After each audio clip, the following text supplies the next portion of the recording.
Hey everyone, Carl here with Literate Lessons, bringing you a deep dive featuring Breloom today. Breloom won our poll over on Twitter. Make sure to go and join us at LR Lessons so you can vote in the poll over there for next Friday's Pokemon. But Breloom is interesting in the form of grass types being weak in Brilliant Diamond and Shining Pearl VGC. Overall, we see very few good grass types in this format, and that's partly due to the fact that there's just a plethora, I feel like, of flying and ice coverage in this format that pushes them down. But Breloom has a unique spot and overall can be very versatile at the same time. But before we get started on all that, make sure to hit that like button, hit the subscribe button, ring the bell for notifications for when new videos go live. It helps us out a ton, and let's just get started on Breloom. Breloom is an interesting Pokemon in Brilliant Diamond and Shining Pearl VGC, mainly due to the fact that its stats and its unique abilities help aid it at being a threat in this format. Whereas you see most grass types are like Venusaur or Victory Bell really rely on having other things go their way to help them facilitate their game plans, Breloom can kind of just sit on its own and be its own Pokemon without having to bend the team to its will for the most part. A lot of what makes Breloom good is usually just good on teams in general, so Breloom is easily slotted into most archetypes that we see. Looking at its base stats here, we see base 130 attack is really good. This is on par with Scizor, who does a very similar job being a bug and steel type, having some good resistances and some unique typings to be able to switch in and deal with some really good threats. Also, Breloom shares with Scizor the fact that it has Technician. That's another good thing for this Pokemon, having access to things like Mach Punch and Bullet Seed. Rock Tomb's really interesting. There's also some other base 60 moves that you can get into that can really get boosted by Technician and just take over games that way. But some of the things that make Breloom unique is the fact that it's just a fairly fast Pokemon with access to Spore. Spore is very powerful, especially in this format where status is very powerful. So having a 100% accurate sleep move is insanely busted in comparison to some of the other things in the format like Sleep Powder or Stun Spore and things like that. Where it kind of struggles, though, is in those defenses. Base 80 defense and base 60 special defense are not the greatest when it comes to taking hits. This is why we see usually Follow Me, Fake Out, or Focus Sash somewhere around this Breloom to kind of help facilitate its game plan. And usually base 70 speed is middling at best, so we try to use priority moves with it or try to boost its speed with Choice Scarf or Tailwind to help facilitate our Breloom takeover. Looking at the history in VGC for Breloom, we see that way back in the day, it's had some pretty good success. If you go back to Gen 5, it was very popular, and it kind of fell off as we go into Gen 6 and Gen 7 and all that.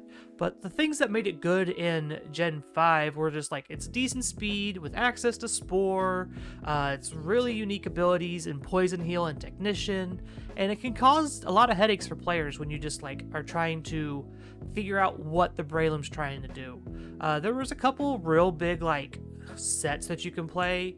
A lot of the ones we see right now in Brilliant Diamond and Shining Pearl are the Technician sets, where you're trying to use Bullet Seed and Mach Punch to just take over a game, deal some significant damage, use Spore to mitigate, take away your opponent's threats that you're scared of, and whittle them down that way. There's also the very interesting stall sets that aren't as great in VGC, but are really good in singles. You can use your Poison Heal, Toxic Heal, however you want to call it, and Leech Seed to essentially just heal every little bit of damage that they would deal to you, and sit behind your substitute and continually just deny attacks to them all game. This overall makes Breloom a versatile threat while also giving it a little bit of uncertainty for your opponent to try and guess what you're going to do. It takes a lot of the standardness away from Breloom and puts the onus on your opponent to try and figure out how to beat this thing. Looking at common partners for Breloom, we see right off the bat here that a Follow Me user is very highly recommended. 54% Togekiss usage alongside this thing means that you're not taking unnecessary damage on your Breloom. You can redirect a lot of the flying type attacks away from it into your Togekiss, or any of the ice type attacks or anything like that. Other things we normally see are like Garchomp or Arcanine, things that would pose a threat to your opponent, and if they deal with the Breloom, they're not dealing with that, and that's kind of the idea there. Other common partners are things like Scizor. I know Scizor and Breloom fill in a lot of the same roles, but they both also just work in tandem really well, both having priority and really high attack stats. And then another really interesting common partner is Tyranitar. This is not something we see a total lot of, Tyranitar being kind of weaker in this gen, mainly due to the fact of just like move selection and like overall sand abusers. There's no Excadrill like to abuse sand like there is in Sword and Shield. So Tyranitar's sand isn't as great in this format, but Tyranitar makes a great partner alongside Breloom because it hits a lot of the things that Breloom would struggle against, flying types and things like that. Another big thing to think about is Fake Out. Fake Out is something that wasn't on the common partners list, but is a real good help for Breloom, being able to maybe stop an attack or get a cheeky spore off after a Fake Out and things like that. Think Pokemon like Hitmontop or Blastoise.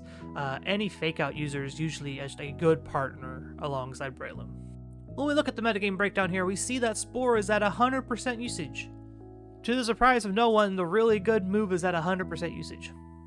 Who knew? Bullet Seed and Mach Punch both at 95%. These are your premier damage moves when you're Technician. When you're using Technician, mainly due to the fact that Bullet Seed, I think, is like on a max roll is like 187 base power. If I remember that, I think that's the right math. And then Mach Punch goes up to like 60, which is insane when you actually do the math for it. A 60 base power Mach Punch can deal a ton of damage off a base 130 attack. Other moves we see here are like Force Palm, Seed Bomb, Rock Tomb. Facade is an option for you because you can like get statused, and then Facade does more damage because you're still base 130 attack even if you're just like paralyzed or burnt or whatever. A cool combo is to like do Facade with like poison heal things, so keep that in the back of your mind. That's something really cool. As for common items, Focus Sash is the most common item. Not surprised here. Breloom is very frail and really wants that survivability aspect for it. You do have to worry about getting like doubled up, so a lot of these Focus Sash sets run Protect. You don't have to run Protect on it, but just a good idea too. As for other things, we have Life Orb at 8%, Choice Scarf at 7%. These are both just to help facilitate Breloom's game plan of dealing damage and moving fast. And then the Toxic Orb set is just kind of the stall. It's the stall item of choice. You get that poison off, it doesn't matter to you. You can run Fling and then fling the Toxic Orb at somebody and poison them that way. So that's just some more little tech for Toxic Orb sets. I feel like the substitute sets, the Toxic Orb stall sets, are the most underexplored and have the coolest upsides. Looking at movesets, this first moveset here is very interesting because this is our Toxic Orb Poison Heal set. The object here is to outspeed everything, sleep it all, and use Leech Seed to essentially drain our opponents down while our opponent is trying to deal with this thing. This takes a +1 Ice Beam from Cresselia. This takes almost most any like not super effective physical hit fairly well as well. Outside of that, our goal is to use our Poison Heal and our Leech Seed to heal up our substitute while we're just sleeping our opponent.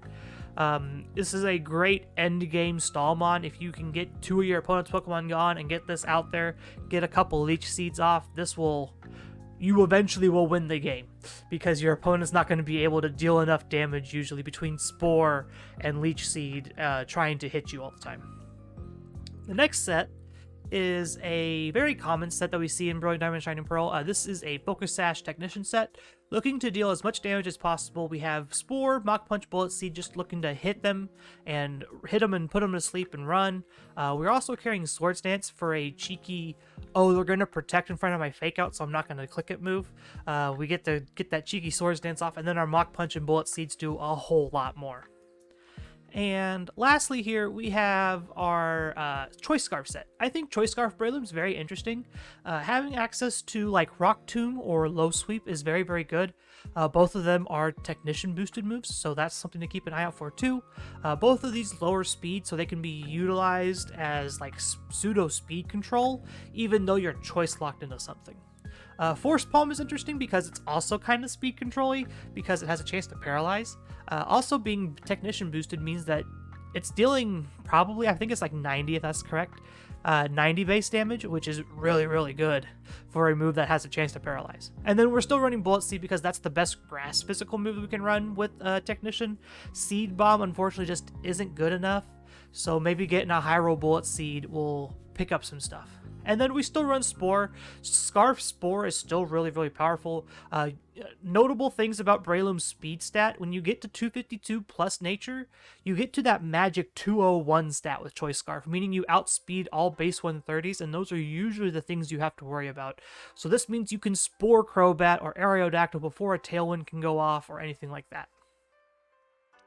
Building with Breloom is interesting to say, the least. There's a lot that you can do with it, and a lot of unknowns can be given to your opponent. A lot of the things that you do know from it when you see it is it's going to be carrying Spore most likely. That is going to be its game plan overall, is to put you to sleep. However, it does need a ton of support.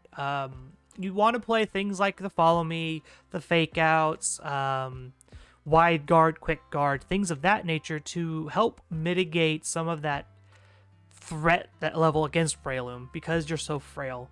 You want to preserve your sash, you want to make sure you get your spores off safely, so having access to those supports helps push Breloom and lets it thrive.